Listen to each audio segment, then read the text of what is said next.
say thanks for dropping by. We're halfway through the season, and I thought it'd be nice just to catch up with all the Pride of Irons fans that have been guests on Talkabout so far this season. Unfortunately, Ali couldn't make it because she had work commitments, so we will catch up with you again soon. So look, I'm just going to go round and just say hi to see how everybody is. I'm going to start with Andy. Andy, how are you? Hey Joe, yeah, I'm doing fine, thanks. Yeah, survived 2020 almost, touch wood and all that. Ending the year better than I started, I think. It's Great stuff. looking forward to 2021. It's got to be better than last year. Well, this year, I mean. Yeah, should be. And you've got flashing lights at the back, which I'm loving as well. Thanks for that. Really good stuff. Amy, how you doing? Yeah, not bad. Surviving. Surviving. Yeah, yeah. And Amanda, how you doing? You okay? Yeah, not too bad. Sorry, thank you. I had a nice few days off over Christmas. Went back to work yesterday, so it's pretty mad. But yeah, so we're going to watch the West Ham game later, and yeah, not too bad, thank you. Yeah, well, hopefully we don't get stressed out with the West Ham match tonight. No. Everyone's holding their heads down. But yeah. Zoe, how you doing? You all right? I'm really well, thank you, Joe. Can't complain. Like Andy, glad to be seeing the back of 2020 and I'm looking forward to 2021. Yeah. And really looking forward to the rest of the women's season, that's for sure. You know, beginning of the season, I was asked to do this Telegraph thing. It was just basically asking a couple of questions and like how I thought the season was going to go, you know, and it was really kind of exciting times, really, because we were training at the new state-of-the-art Academy of Football. Matt was saying that, you know, we'd had a really smooth season and stuff like that. And then all of a sudden, like, Matt leaving, which is no surprise, really. I think it's the right decision for both club and Matt himself. I think it was the right time for him to go. I was also then really excited hearing some of the names that was flying about as potential new managers. So I was a little bit shocked, to say the least, when Olli's name suddenly appeared and he was our new gaffer. Because under Matt, really, I think what we were really kind of lacking in more than anything else was consistency. So, I mean, Andy, look, I'm going to go to you first. What do you think, or how do you think Ollie can rectify this? Oh, well, I guess focus, enthusiasm. He's, you know, new manager is going to get a new manager bounce. He's got energy. He's young. He's probably got some new ideas. I think maybe Matt was a bit sort of stuck in his ways a bit. I don't know, but he didn't seem to be changing anything when we needed to change things. So I think usual new manager shake-up. Now Matt's moved on. I think we needed a few new signings as well, especially in defence. Shipping goals like we are. Another forward would be nice. You know, loans are due. I think we do need another 2 or 3 quality players. I think that's the first thing he's got to be doing, is trying to do something there. But I think the players we got will probably respond well to a new manager. Yeah, I think you're right. Zoe, you want to add to that? I mean, I think Ollie's got a very good foundation to build on. I think what Billy has done in his role as interim manager, we've looked far more solid at the back than we have done at any point in the season. So I think it's a combination of Ollie leaning on Billy to use that framework to continue the defensive solidity. But also, I think it's getting the best out of the players that we have. I think a lot of players have not been played in the right position. And I think Ollie will be able to assess them, understand their needs, and bring out the best of them, because we've got a quality squad. And, you know, these players can deliver when needed, but they haven't been. And I think that comes from not being played effectively. And obviously, Ollie's got a lot of experience in women's football. Obviously, a very surprising name. But you look what he did when he did turn a team that was near relegation into title winners. He knows how to turn a team around, and I think that's going to be the most exciting thing about having him on board. Fresh ideas, and you know, the sky's the limit for him, really. Yeah, I think you're right. I mean, you know, I think with Billy and Paul as well, isn't it? He's like the assistant coach as well, wasn't he? And I think, you know, we got a couple of good results as well, didn't we, to be fair? You know, a resounding win 4-0 against Bristol City.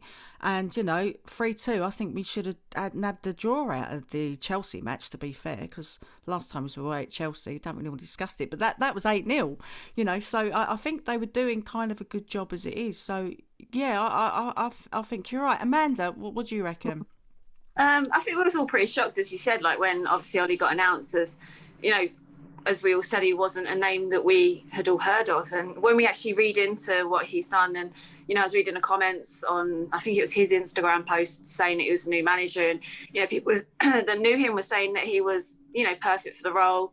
He's got a lot of experience in women's football. So, you know, obviously for us, he's kind of got to prove himself. And I think, as you said, that we was kind of getting the results before he was appointed. So hopefully they can build on that. And yeah, hopefully we won't be disappointed. I mean, any new manager comes in, the pressure's on. So let's hope he delivers, and fingers crossed he will. Yeah. I mean, it's exciting, isn't it? Amy, what would you reckon? Really, I just want to see us stay up. Yeah. Ideally. So and that's what he's got to do. Teamwork. Yeah, fresh ideas. I'm shocked that Matt's gone, but then not surprised at the same time. But I wouldn't mind him coming in, and as Zoe said, he's changed the team from relegation to like title winners. Yeah. For the women's, it would actually be good, because in our first year as pro, we went to Wembley. And that was like, for our first year, that was fantastic, and I want to see that again. Well, you're right. I mean, Jack said that he picked him out really because he stood out for being a progressive coaching style or something like that, wasn't he? He's got real attention to detail. So hopefully he can sew everything together so it works better, so that we can actually look like we gel better. But yeah, I don't know. But look, Amanda, what do you think, right, that how can we get back to the top of the table where we should be? I'm not saying top 3, but near the top. I think signing some new players, even maybe getting some on loan. Start with, I mean, Van Egmond is someone that I think potentially we can really look at signing. Hopefully, out of her and Rachel Daly, I think for her, I'd rather her stay. But I think signing new players, a bit of change as well. It seems like all the players, even though we weren't getting the results, seem like from their Instagram, social media, seem very comfortable. And, you know, maybe the focus was off. So maybe get the players focused again and put some new changes in. And I just think, I don't know, it's going to be interesting to see kind of what his first few games as manager is going to be. But I think definitely maybe look at signing some new players. And as you said, playing players in their actual roles and giving, maybe the players who aren't playing as often a bit more time as well. Because it'd be great to see like Sissoko play more of a part, I think, as well. Didn't you, Andy? I mean, I think we're all Van Egmond fans, right? We don't want to lose her, more so than Daly, to be fair, if I had a choice. Yeah. I mean, is there anything else that you think that we can do apart from like staying focused on what everyone else has said? Or what players would you like to see brought in or something like that? Oh, I mean, the Daly loan's supposed to be at the end of this year, isn't it? I don't know how long the Van Egmond one is, but hopefully it can be extended if it's up then. But with the US season starting again in May, I don't think it'll see us through then. So maybe we can bring in some other players. Maybe with Olli Harder's connections in Norway, we can bring in some players from their league, which is finished now. Maybe the Swedish league. Yeah, they're in closed season. Yeah, I don't know anything about that league at all, so it'd be really interesting to see, like, if we do get anyone that he brings over with him. So, as well, and Brooks available now, I believe. Is that right, Brooke? Our old Brooks. So I think we should do #GetBrook back. Back in. Zoe, do you want to add to that? I think there's a number of things really that are needed to take us back to the levels that we think and we know that West Ham women can reach. Obviously, the league has got so much more competitive and teams are accelerating through development quicker than many have anticipated. A certain team that is currently top of the table in their third season, I mean, you wouldn't have guessed that, at all at this stage of the season. So I think it's it's like everybody else has touched on here. I think it is a combination of new players coming in, but I also think it's squad depth. And I always do think that sometimes we don't have enough players on the books. And, we've lost Mans Pacheco this year. Our left back position looks very light. Our right back position looks very light even. And I think that's a symptom of not having a big enough squad. But again, that comes down to investment in the club. So I think it's, we're going to have to find clever ways of bringing players in. And if it is through loans, then we can increase the squad depth. And I think we've got a solid foundation of a team. There's no reason why, with a few additional loanees coming in and, hopefully Van Egmond staying, then we could compete. But it is unfortunately going to come down to money. And, competing with those top teams, I don't know how we do it if we don't have more investment. And I know that, everyone at the club is working hard to bring people in. So I think it might just be a slow burner for us, but it's those three things: squad depth, investment, and loanees, really, for me. Yeah, and like you say, it's connections. As I say, we don't know the league in Norway, but it'd be interesting to see if we do get anyone from there. I know he's worked in Canada as well, hasn't he, Zoe, and stuff like that. Is that right? Yeah, I mean, he's worked all over the world, experienced in a lot of different leagues. I think there are a few Norway players in England currently, Maren Mjelde being the prime example. So I think if Ollie is able to attract some of those players over, I think that'd be fantastic, especially as, we will have the Women's Euros, which will be over in this country. So for those players getting experience of playing in this country, it's an ideal stepping stone for a tournament. Yeah, I still think that it's a brave choice to go with Ollie. I still think. I keep going back to the new manager. It's obviously playing on my mind, but I keep thinking that it is going to be exciting times for us in general to take on such a young manager, and I think he's going to be good for the club. I can't wait to see. But look, we touched on Van Egmond and Daly leaving, so if Van Egmond goes, I can't see how the squad's going to work in my head. Every time I'm looking at a formation, she's sort of leading everything, right? So Amy, how do you think we'd be able to kind of fill the gaps if, say, for instance, Van Egmond left or Daly? To be honest, I really don't like the idea if they are going, because they have brought a lot to the squad now, which is they are stepping it up. But if they go, we can't do anything really apart from just focus the current players. But I think what it is, in my opinion, it's their contracts. They don't get given enough either loan contracts to gel really. But since Van Egmond and Daly have come in, they've literally just stuck the whole team together, and it's been brilliant. Yeah, hit the ground running, didn't they? The pair of them. Yeah, absolutely brilliant for us. Yeah, and obviously the first game we got to see with both of them was when they first showed it for the first 2,000 season tickets. Yeah. No, that was an exciting day, wasn't it, to actually see them live as well. You could see actually how good they were as well then, to be fair. Despite the score, but yeah, you can see the potential that was coming through from an England international to everyone, really. It was just everyone was, right, if you're missing that bit, I will pick up that bit. And it was literally the whole team was going for it. Yeah. Well, I only remember the first 20 minutes of the Arsenal match, the first 1-1, to be fair. I'm sure like many of you here, right? Yeah. But look, with Alex... Go on, Amanda, sorry. I was all just happy to be at a game, to be fair, wasn't we? Yeah. It was really hard not to sort of hug everyone and say hello and mix and meet other people. That was the hardest thing, wasn't it? You couldn't meet people, so... Very difficult one. But yeah, Amanda, look, it's not like Spurs, where they had Alex Morgan. Didn't really make much of an impact at all, apart from maybe sell a few shirts. So, what do you think? To be honest, I think the Daly stand a chance at all of keeping her. Obviously she's captain for Houston Dash. England international, I don't think we'll be keeping Daly. But Van Egmond, I really hope we do. I mean, I don't know, what can we offer her? Obviously a contract. She's only on loan. I think we knew, obviously, with all these players coming in, that they're only here on the short term, and hopefully the club were are already looking into ways that they can keep her. But, in terms of Morgan at Spurs, I mean, she never really hit the ground running, did she, sadly?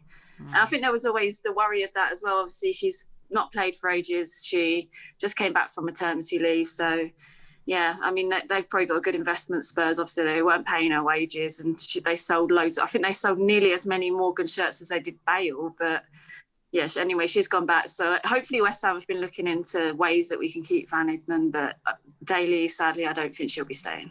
Yeah, it's been great seeing Daly in claret and blue, though, Andy, right? Yeah, it's been fantastic. So, yeah. I don't know, just be fantastic if we could get someone else come in on loan and, fill that position when she does go, which realistically is in a couple of days' time. Yeah. So, I don't know. I'll try not to be pessimistic for the end of the show, but I think we'll miss her. We'll miss her a hell of a lot. Yeah.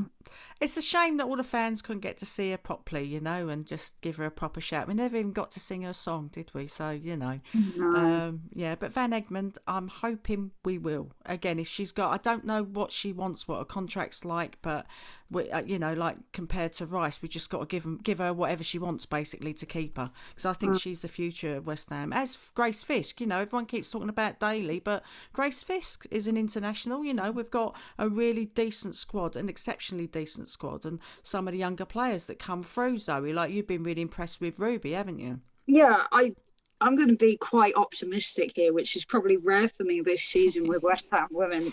They've put me through that much of a washing machine cycle that I've turned into a pessimist.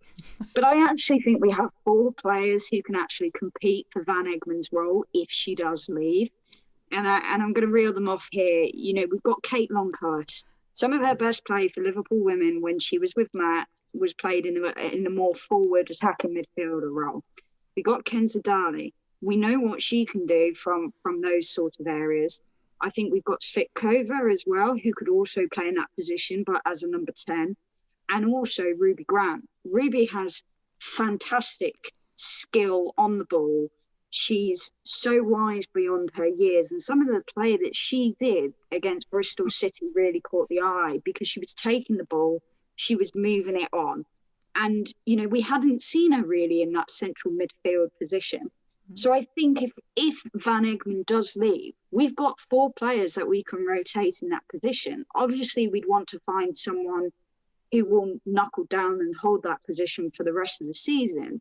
But I think with the squad we have assembled, there are 4 candidates there who could really do the job for us. And I have to say, I do really like how Billy has given youngsters a chance. And he's, integrated them slowly, given them game time here and there, which is the best way to do it. And I think if we can hang on to Ruby Grant as well, given the situation in the US, because we only signed her from Arsenal on a free transfer because she decided not to go to America for college this year. I think if we can hang on to her too, she will be a fantastic player for West Ham further down the line. So she'd be the other one that at this stage I'd be having the talks with and giving her everything she wants. Yeah, I think you're right. I mean, I didn't realise that Ruby was such a playmaker, basically. I didn't realise that, it was like I was putting a spotlight on her to just see what she can create as well. And she's like Kenza Daly. Sometimes I sound crazy, but it sort of slows everything down. It goes in slow motion. So, even I can keep up with them then. Not physically, while I'm watching them on the screen. But yeah, it's a great thing to watch the youngsters and Svitkova as well. She hit the ground running as well, came off the plane, literally started running. And I think there's a little bit of immaturity there that you can see, but just a few more hours on the pitch, I think, she's going to be a force to reckon with in the future as well. Yeah, so I don't know. Right, should we go to table positions? What do you reckon? Right. Amy, going to go to you first. Go on, girl. What do you reckon? Hopefully 6. 6. Okay. Yeah, Not got a lot bad. of work to do. But for the last season, we finished 8th, and then how it's looking, we're finishing 8th. Yeah. So 2 positions, or even, I'm not saying we're going to win the league, because Man United have clearly won the league. But, to get anything higher than 8th would be an absolute blessing in disguise, really. Yeah, I think you're right. Andy, I mean, you said at the end, when we last met on here, you said you'd be 8-4-6, hoping for a great cup run. So would you still sticking by that for the end of this season? I am, unfortunately. I'm always a bit of a pessimist with this question, and I think now I'm being a bit of an optimist by saying 6-8. Unfortunately, I'd love to stay higher up, but we've got the second worst goals conceded this season. Yeah. Even with the new manager bounce, I reckon we'll turn it around from our current 10. We'll go up a few places, probably not more than 6. I definitely don't think we're going to go down now. I reckon that's Bristol City all the way. They've let him 39. Yeah. They're dead. Fingers crossed. Yeah. I know, and you say that, but I do feel sorry for Supermac, because at the end of the day, Mackenzie, I think's cracking goalkeeper. You know, she saved us from some diabolical potential scorelines, right? Oh yeah, I think she's done a great job, but you know, we've been shipping goals, and even if we turn it around, we're not getting top 5. I don't think. No. Go on, Amanda. I mean, you said halfway the position somewhere like that. You said before. Yeah, so I'm going to be a bit of a pessimist, actually. Obviously, it's been very stop-start. I can't imagine it's going to continue to be like that for the rest of the season. But I think obviously we've got a new manager come in. We're not in a great position as it is already, so I think it's going to take some time for him to kind of get the team to where he wants it. I think as long as we stay and build on that next season, I think that's okay. And it's very funny, actually, because I predicted that our men's squad was going to be awful this season and that the women were going to do well, and sadly the tables have turned a little bit, and I was getting a bit dizzy with our league position with the men's, but you know, obviously things are quite close within points at the moment. But I don't know, I think as long as we stay up, the women's team, and you know, I'm going with 8th and then build on that next season, get some new signings in over the summer, and then Ollie can really have his first season and impress us all. Yeah, it'd be interesting to see what he's going to do, because I mean, I think we was on like a bit of a run, as I said. You know, we've done well against Chelsea and Bristol City, and you know, the Villa one was cancelled. I think we had a good shout at that, so it'd been nice to have a nice run up before the January, because we've got Man City, haven't we? And we've got Spurs, I think, at home, I think it is, and we've got Arsenal away. Yeah, so poor Ollie, he's got a lot to contend with. So Zoe, where do you think we'll be finishing? I think it's going to be 6 or 7. And if you want me to pick a realistic one out of those two options I've given you, I'm going to put my money on 7. Yeah. I think we can finish above 8, and I think that's just where we have to beat the teams in and around us. And I felt by not playing Villa, we lost an opportunity to get another 3 points on the board at least. And you know, it was such a shame, but obviously rightly so, the game didn't go ahead. So I think 7th, and you know, you have gone there. His first game is against City. That's really tough, you know, to play against. Like I dread that fixture every year. So and like Amanda has said, I think just get to the end of the season and regroup, restart, and go again next year. But I would be a little bit disappointed if that's the case, because that would be the second year in a row that we've had an inconsistent season. So if Ollie is able to turn things around and start bringing in consistency to get us that 7th, I think that will leave less for him to do in the summer and ahead of a full season. Yeah.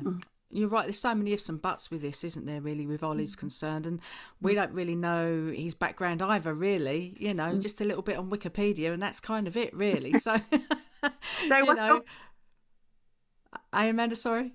What's your predictions? I reckon about 8 now. I think we'd be lucky to get 8th at the moment, and I think that'd be, as long as we're consistent and we're not losing by a majority and we're still out there fighting, I think then that I'd be happy with that, considering how we started the season off. And you know, it's always tough when you lose a manager, you know, and I know Matt was obviously well loved as well within the squad, so it's going to be hard for Ollie to come in. But I think he's young enough as well to be able to gel with them, maybe be part of the squad, really. So I think that could be a positive for him. But yeah, I reckon 8. I'm babbling on too much as well.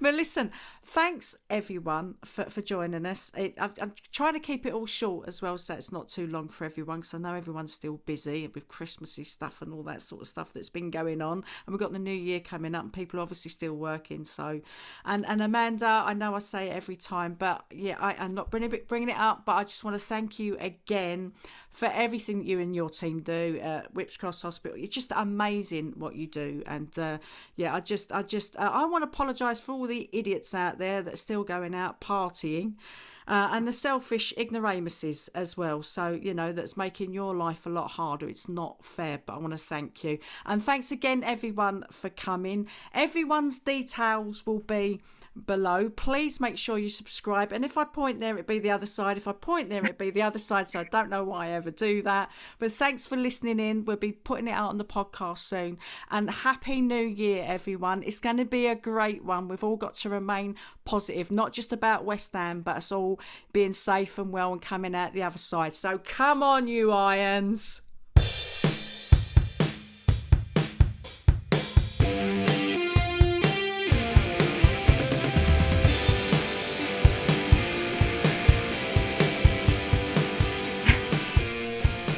Cheers, that's it. I don't know why I got carried away there at the end. You really got carried away.